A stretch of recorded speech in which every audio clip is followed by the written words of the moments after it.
Welcome back to the trenches. We out here with our brothers and sisters who are going through it, and they help educate the world. And they're also helping save the future by sharing their story to educate people from falling into this life.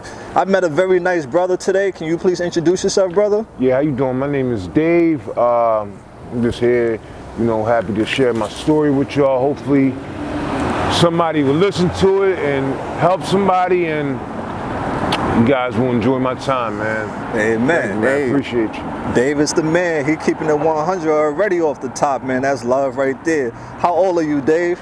I just turned 40, a couple days ago, matter of fact. Oh, wow. You Pisces? Yeah, I'm Pisces gang? Yeah. Okay, shout out to all the Pisces. Happy belated birthday, man. Thank you. All right. Where are you originally from? From out Delaware County, Ardmore specifically. Yeah, that's where I'm from.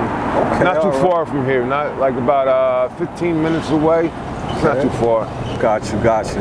All right, Dave, man, let's get into your childhood, man. Paint us a picture. I mean, my childhood was cool, pretty much typical childhood. Actually, my parents divorced, but my father was definitely in my life. I was raised with my mother and my grandmother. Also have an older brother, he's a couple years older than me. And, I had a pretty good childhood coming up. Ardmore was fun. Around the time, it was when Kobe Bryant was around. Like, half of Ardmore is in Montgomery County, the other half is Delaware County.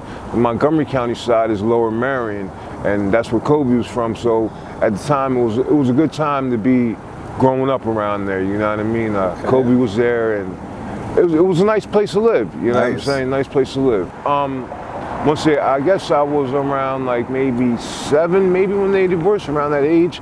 And he went to Jersey to live, but like, every weekend he would come pick us up, during the summers as well. And so, eventually that got tiresome, and I was like, oh, Dad, I don't want to go out there this weekend. I'm going to stay with my friends, you know what I mean? Yeah. Because I'll just be bored out there at his house. So, but he was definitely a part of my life. It wasn't like, we just left his kids as well. What are some of your favorite childhood memories? Well, like I said, Kobe being around, going to the playground. He was older than I, but like a lot of times, I lived on the main street. It was called Ardmore Avenue, and there's a park. We all call it the Shack, like that's the nickname. And he would go there and play, and I'll go up there with my basketball as a young kid, and see him, and try to jump in the games. And, I talk a little smack to him and whatever. But he was like definitely easily approachable. He was a nice dude. You know what I mean? Things like that. Just playing video games. Going on little nature trails. There was across the street was like the Haverford College. They had like a duck pond in there. We used to go fishing in the duck pond, and you know what I mean, walk the nature trail, things like that. Typical boy stuff, climbing trees and whatever. Getting into senseless trouble. You know what I mean? Hell yeah. Yeah, I definitely can relate to growing up and experiencing some of those things you talked about. All right, so Dave, man, let's get right into the nitty gritty, bro. On this channel, we're not here to judge or shame you, man. We just here to open people's eyes and put them into the light, educate them. Let us know, man, what led you down this road of addiction, Dave? All right, with addiction, it started, I used to box later on in life. I guess when I was around, like, after high school, I started to box. Maybe when I was like 21, 22, I started fighting, and I'm pretty tall. I stand 6'6", and I kind of wanted to do something with the height, because I mean, obviously I didn't make it to the NBA or anything, or a football player, so I was like, let me try boxing. You know, I was always an active person, and I was good at it for a while. You know, I had a couple matches as an amateur only, and I hurt my shoulder training one time, and I went to the doctor. You know what I mean? I tore the ligaments in my rotator cuff, and he prescribed me the Percocets. And you know, at first I would be totally against pills and not taking them. But once the doctor prescribed them for me, it kind of like broke that fear of taking them. And I took them, and you know, the rest was history. Like, I liked them, and I just kept on taking them. I didn't know that you can get physically addicted to them. I was naive to that, and you know, once I got addicted to them, I was looking for them on the street. You know, the typical story, like you know, everyone else. And then once that got expensive, I moved to the heroin, and now it's fentanyl. You know, like, we live in a bad area as far as the heroin epidemic or opioid epidemic. You know, Kensington is a bad area. If you never heard of Kensington, it's one of the opening drug markets in the country, if not the world. You know, it's very easy to go up there and get what you're looking for. You can probably buy heroin or crack or meth easier than a pack of cigarettes, truth be told.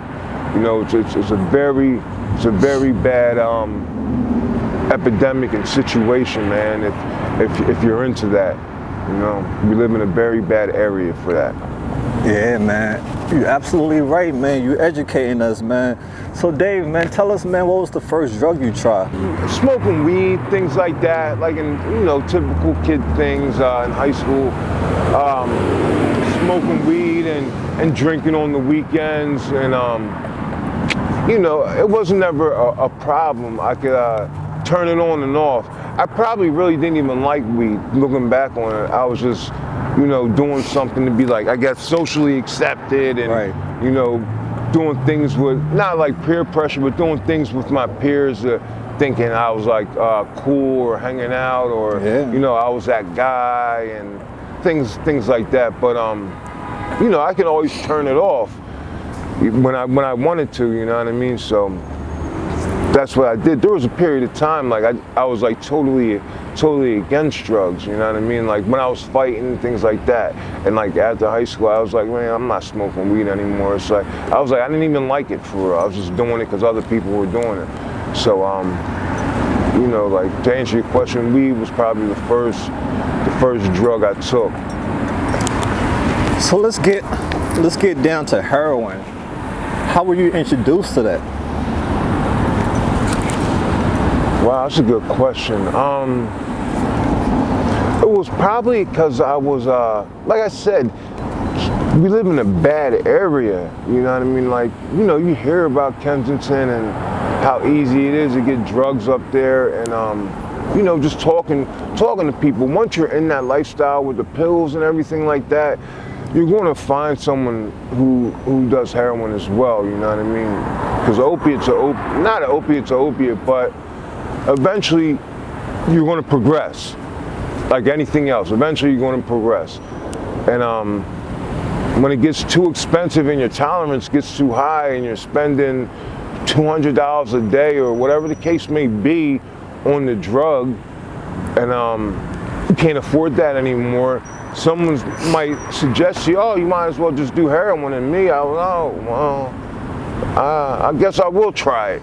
And I tried it, and I was like, what the hell? I was like, I've been wasting my money on these pills for so long. This is cheaper, but in actuality, in the long run, you know, it's more expensive, and it's definitely worse. You know what I mean? You know, just being naive, just being very naive, and thinking that I can handle it, and you know, I definitely can't, man. It handles me, obviously, because now I'm out here.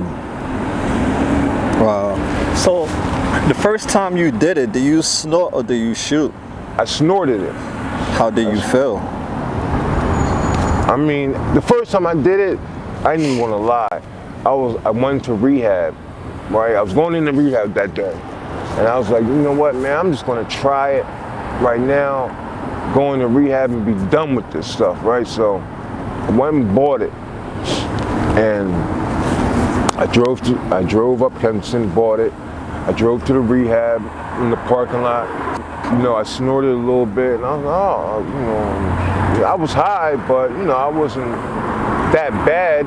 So I tried a little more, and I left some in my car as well. I tried a little more, checked myself in, and I left some in my car.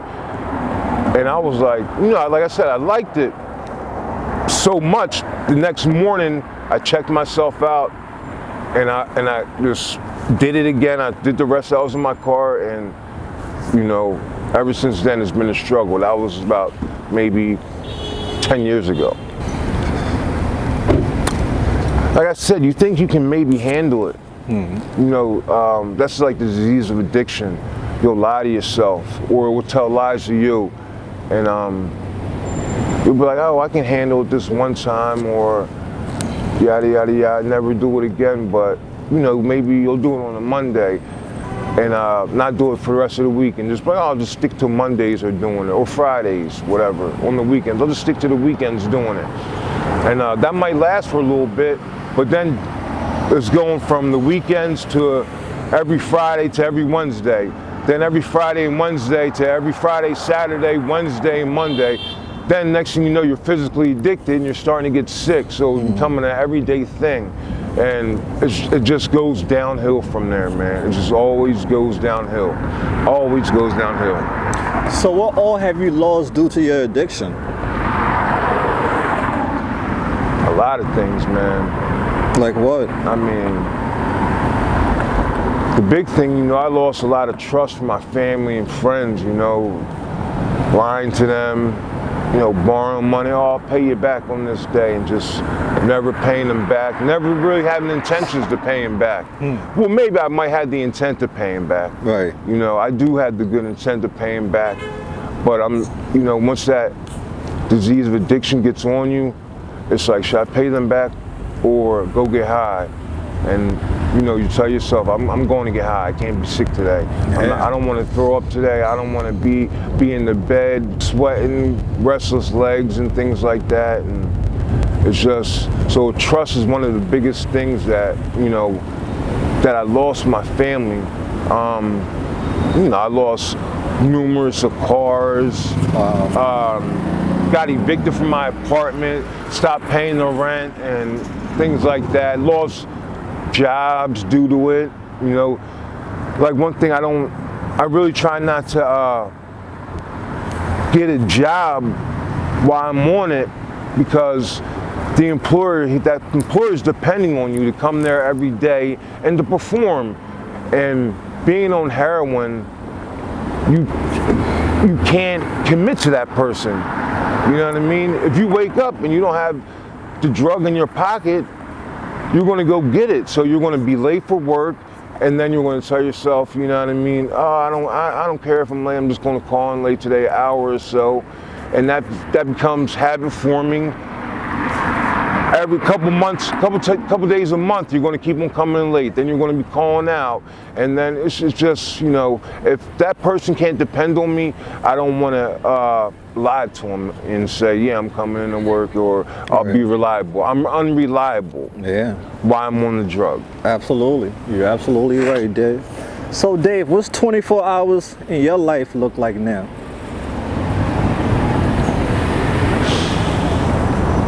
Well, you know, some days I try to hustle up some money. You know, I might go out there and panhandle. I don't go into the stores and steal and that type of stuff. I'm not a thief, and I can't stand a thief. You know, I can't do that type of thing. So sometimes I do. I'm not gonna lie, I do panhandle. It is very embarrassing, but you know, it will keep me out of jail. And although I might have to swallow my pride doing it, I still try to live by certain morals and certain values. You know, I don't want to steal from a person, or I don't want to steal at the store. I don't want to be looked upon like that. So I'd rather just swallow my pride, maybe sit on the street holding a sign, or collect some scrap up and you know, go sell the scrap metal to the scrap yard. things like that. Maybe if I can score a job here and there, helping out a person, say for instance, maybe helping them clean out their basement or working in a certain type of job for a day or two. I'll do things like that to try to support myself, but you know, it's a terrible life. You know, it's a terrible life. Yeah. I wouldn't wish this upon anybody. You hear that, guys? It's deep. So Dave, now we're almost done. What's your living status right now? Right now, I'm staying in my truck. Actually, I'm not gonna lie. I just recently got evicted not too long ago. Thank God I still have my truck. I don't drive it too often because it has to get inspected, and I don't want to get pulled over and the police take it, or I don't want to drive it while I'm high either, you know, because this thing will put you to sleep a lot. You know, it's fentanyl mixed with a tranquilizer, and you pass out a lot. And God forbid if I pass out behind the wheel and hurt somebody, get into an accident, I will never be able to live with myself. So I just leave it parked right now, and you know, eventually I will clean myself up. I'm trying to get into a rehab. I keep on telling myself I'm going into that, but I'm going in very soon. I'm going in very soon because I need to get my life back on track. And then you know, I'll pick up my things and eventually get inspected, get my truck back on the road. Once I feel as though that I'm reliable again and ready to drive it, you know, I'm trying to be responsible that way and, you know, not make the wrong decisions doing things like that. Oh, that's smart, man. That's great. You look out for other people. That's amazing, man. So now, how much would you say you spend every day to stay well? Maybe like $50 to maybe $70. You know, on the drug alone. Right. So, is heroin, fentanyl your only struggle out here? Yeah, that's all I do. That's all I do. I'm scared to do any other drug, you know, because I seen what heroin made me do. You know what I mean? I might do another drug and like it just like I like the heroin. And then I'll be worse off, so I don't do anything else. It's just the heroin and that's all. Oh, that's okay. That's good, because a lot of people out here are battling more than one demon. True, that's true. It's expensive, you know. It's very expensive. It's very expensive, and you know, I feel for them as well. Yeah. But I know how I am, and I know what the heroin did to me. So I don't want to go backwards. I want to try to move forward. You know what I mean? Absolutely. What's the worst thing that has happened to you since you've been out in these streets? The worst thing? That you have seen or heard about?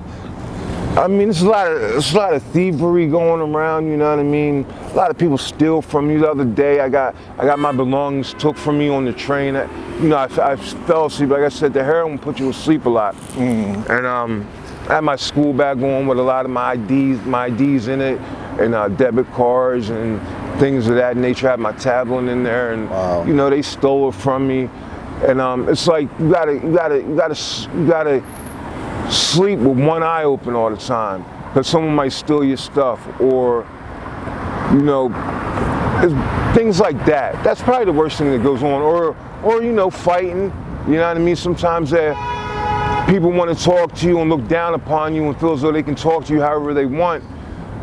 But me, I'm the type of person, I'll give you respect. You got to give me respect, and if you don't, I'm just going to demand it from you. Please don't talk to me however you want to. Talk to me how I'm speaking to you. Absolutely. You know what I mean? And if you start disrespecting me, I'm going to speak upon it. You know what I mean? Yo, hold on, man. We ain't got to go that way or go that route. And they feel some type of way, and I feel some type of way. And then next thing you know, we're physically fighting. And then, like I said, I'm 6'6", and a lot of times when guys don't want to fight me, they want to pull out weapons and guns and this, that, and the third. So, you know, it's bad, man. A lot of them dudes got guns now, man. Guns, and they not scared to shoot it, and they not scared to sign their life away either and get a life sentence just on something so senseless. Right, so exactly. It's not worth it, man. It's not worth it, man. Like the heroin comes with it. Just drugs, period, man. It comes with a lot of stuff, man. A lot of things. It comes with homelessness. It comes with your family's broken up. Like I had to send my kids to my brother's house for the time being. You know what I mean? You know, that kills me every day. You know what I mean? It's just, it comes with way too much. You know, way too much that I just didn't even expect. You know what I'm saying? So I definitely have to sober up, and it's going to be an everyday struggle, but I got to do this, man. I have to do this, man. I can't live like this. And it's just so heartbreaking too, seeing the value of life like some people have for themselves, man. It's just so heartbreaking too. And I look at you, man. I see a good-looking guy. No anything else. I'm just saying, you know, a human being. I see, you know, a guy that's fly, that still got everything together, man. So, brother, you know, this is not you. This is not the real Dave. Nah, the real Dave is fly. He take care of himself. He's not out here panhandling. So, have you met anyone personally that you knew panhandling?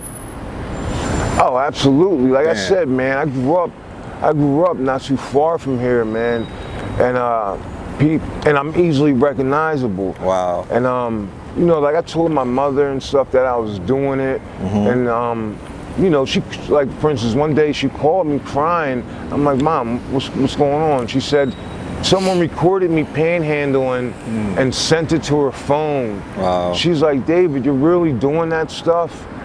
And I was like, yeah. She thought I was lying because I was always an independent individual, you know, growing up. Yeah. And she thought I was just joking. And I was like, yeah, I really am. Mom, I'm like, I told you that. But she's like, my friend recorded you. And so I'm like, well, that's not your friend for real, truthfully, because if it was your friend, they would have pulled over and asked me if I was all right, and not recording me. Really, they're just trying to embarrass me and embarrass you.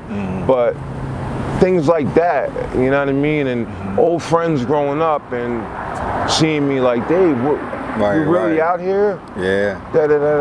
And it's tough, it's very heartbreaking. Yeah. It's very heartbreaking. I can't imagine, bro. I can't imagine the judgment that people cast. So let's get off topic, Dave, and then we're done. I don't want to take up too much of your time. Who are some of your favorite band or artists you listen to? You know, I like rap music. Like growing up, I used to like the Wu-Tang Clan. You know, Capone Noriega. I used to love like dudes from Queensbridge. Nice. Nas. Oh, that's my favorite. Yeah. You know, I grew up on them dudes. Biggie, obviously, Tupac. Nice. I do like the rappers now too as well, like Lil Durk. Okay. Yeah, you know what I mean. I like him. NBA Youngboy. I like that. Like, you know, the new generation of rap is coming back. I like Meek Mills, obviously, as well, you know what I mean, Philly artists. I like a lot of underground rappers, too, you know what I mean? Nice. Things like that, you know. I like to, I enjoy sports, you know what I mean? I like the Sixers and I like the Eagles, obviously. You know, I'm pretty much a football, basketball guy. You know, I try to pay attention to boxing, but not as much anymore. Kind of the old school fighters, you know what I mean? It's so many fighters nowadays, I can't keep up with it. Plus, being out here, you know, I don't have a television as much anymore. Yeah. But normal things, right? Yeah, just the normal things, like being able to go home and sit down on your couch and just turn on TV, or even showering. Like I had to get a membership to Planet Fitness just so I can shower whenever I wanted to, you know, like. But you know, I mean, that helps me. Don't get me wrong, but it's just such a struggle. Who wants to do that? Who wants to live like that? I mean, no one in their right mind. Right. That's why I always say, Dave, I tell people, no one in their right mind would choose this life of hardship. Nobody in their right mind. What are some of your favorite foods, Dave? Like I like Italian foods and you know traditional American foods. Obviously, I like cheesesteaks from Philly, things like that. Like I like chicken parm, chicken marcellas. You know, when I go out, I Chinese food too as well. That's classic. You know, Jamaican food. Yeah, I love Jamaican food. Nice. You know, I just say anything home cooked, like. When you put your heart into the meal, you know what I mean? I like anything. I'm pretty much open-minded when it comes to food. I'll try anything. Okay, all right. You know what I mean? So you know. All right. What's your favorite season of the year? Probably springtime. Why? It's like the smell in the air is just different, and like I don't know why. It's just like the smell in the air and like how you can dress, Right. you know, as well. You can put on your pants if you want to. You can also wear shorts, you know, a nice fall jacket if you want. You know what I mean? Sometimes it's not too humid or it's not too cold. You know, I just like that time of the year, I guess. Got you. I like that time of the year. Are you a daytime or nighttime person?